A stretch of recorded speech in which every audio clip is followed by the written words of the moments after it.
What's going on, everyone? I'm just a typical average American here today to react and learn about Canadian Heritage Minutes, which are these great 1 minute long videos that teach you about important moments and people throughout all of Canadian history. And today, I am continuing my journey watching all of the Heritage Minutes. I've currently seen about 45 out of 100, which is pretty good, I think. Like, we're almost halfway done with this.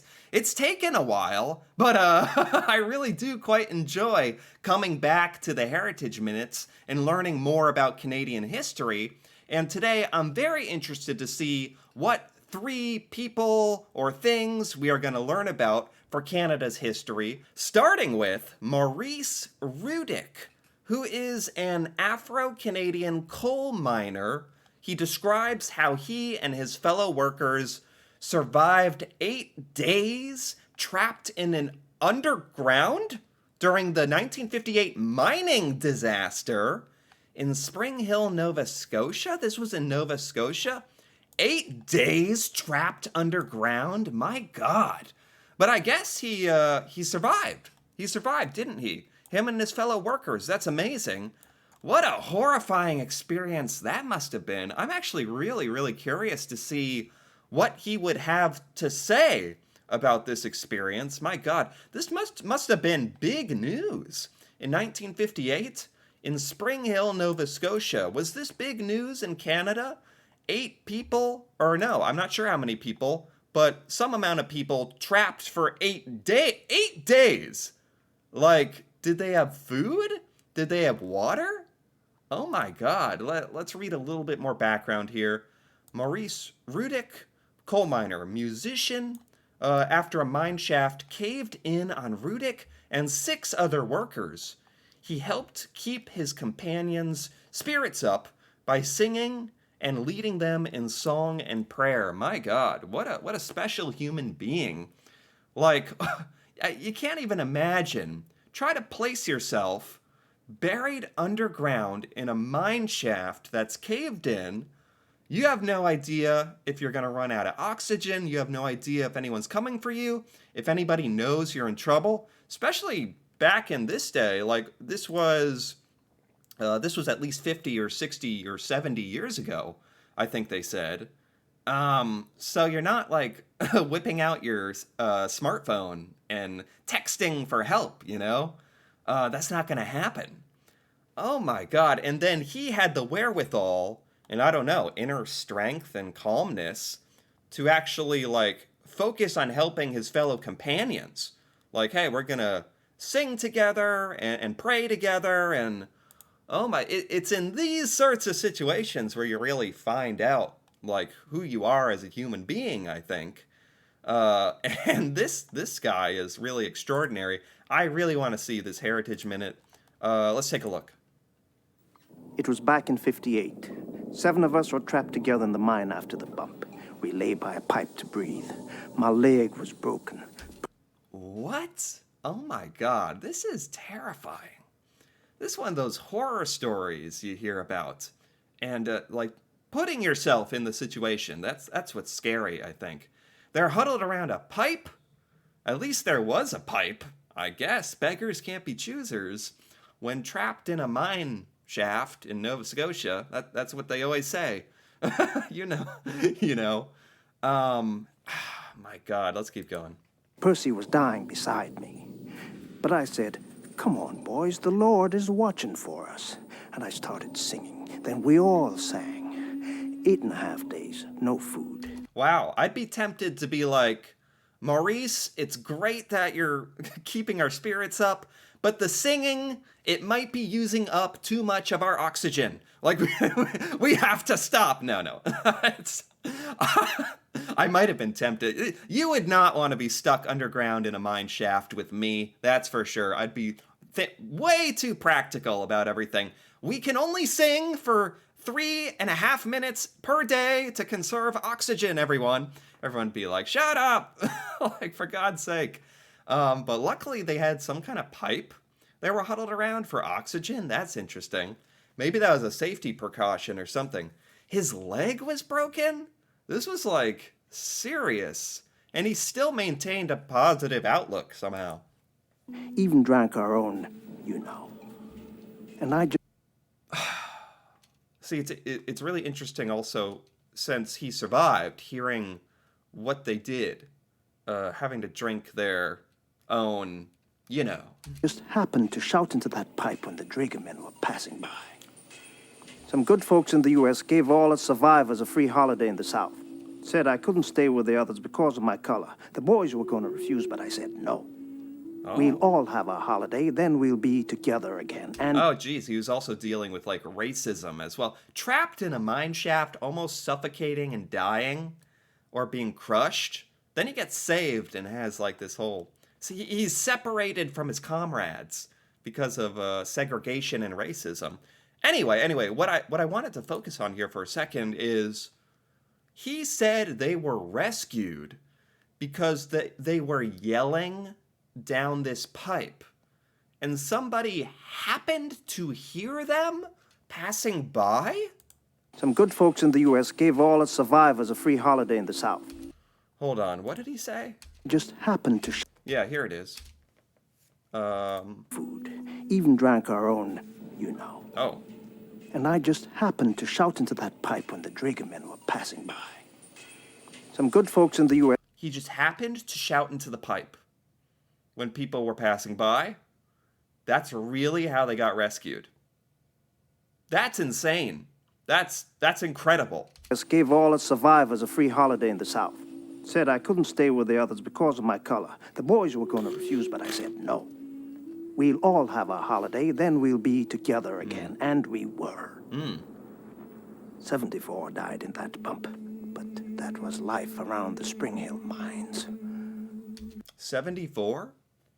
74 people didn't die in this event. 74 people died in that mine, that coal mine, like over time, I'm thinking?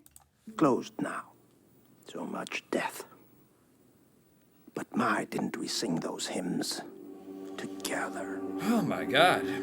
Apparently it worked, because he had the 1 in a million chance of yelling into a pipe and somebody heard them and saved them within enough time, like that they didn't starve to death or run out of air or something. That's an insane story. I'm really glad that this ended up being a Heritage Minute. I had no idea about this story. That's crazy. That's scary. And inspirational, in a way. Okay, next we have Jim Egan? Egan. Jim Egan? Pioneering gay activist Jim Egan publicly challenged the culture of rampant homophobia in the press starting in the late 1940s, when it was dangerous to speak out. See, this is very interesting to me, actually, because I don't know anything about homophobia or what it was like in Canada, is what I'm trying to say. That was rampant and a huge problem for a long time in the United States, and I've learned about all that, but I've never heard about this as far as Canada's history. I didn't even know if this was really a thing. So this is actually really interesting to me. James Egan, or Jim Egan, gay activist, writer, politician, environmental activist, first person to publish long articles written from a gay point of view in Canada. So that was actually very risky in a sense. Back in this day, he was writing these articles outwardly gay and from his point of view, and he was open about that, knowing that it was frowned upon and that people were not going to like it. He was also one of the first openly gay politicians to serve in Canada. He just did not care in the best way possible. He was like, I don't care. I'm not putting up with this. I'm going to write about this. I'm going to become a politician. Egan was best remembered for a court challenge he and his partner Jack Nesbitt launched against the Spousal Allowance Benefit over the Old Age Security Act. Was this a spousal allowance, or did it have to do with marriage or benefits for spouses? and they were saying it didn't count if they were in a gay relationship, or I'm not sure, but that's a good background information. Let's take a look at the Heritage Minute for Jim Egan. Toronto, 1948. I never thought I'd know that feeling. To be in love. Star-crossed lovers in the bar. Their eyes just locked in the bar. Is this the first time they're meeting ever? And he's like, I am in love. That wouldn't be the first time I've heard of somebody saying something like that, though. To be in love. Because for us, it was a crime. Wow. It was like, I can't even imagine. It was really a crime. A crime? Like against the law. To be in a homosexual relationship?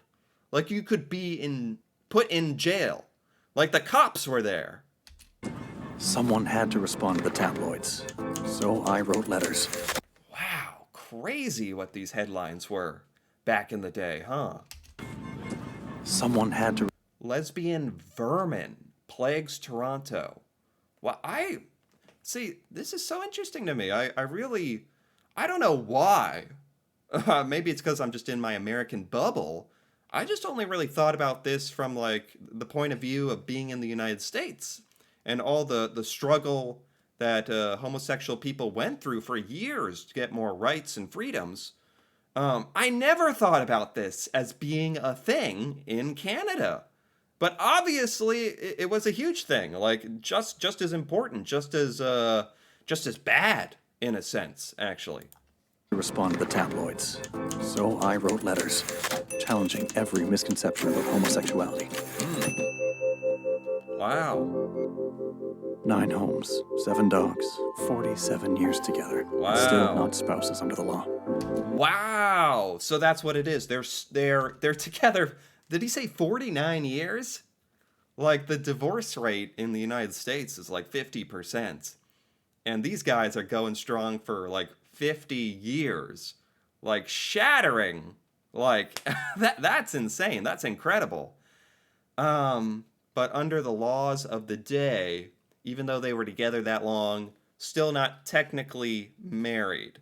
Not that it really mattered from like a love point of view. It seems like they were happy and content to be together. But from like a principles standpoint of like, really? Like we're not going to be like formally acknowledged as spouses. Like that's just not right. So that's what they're kind of fighting for.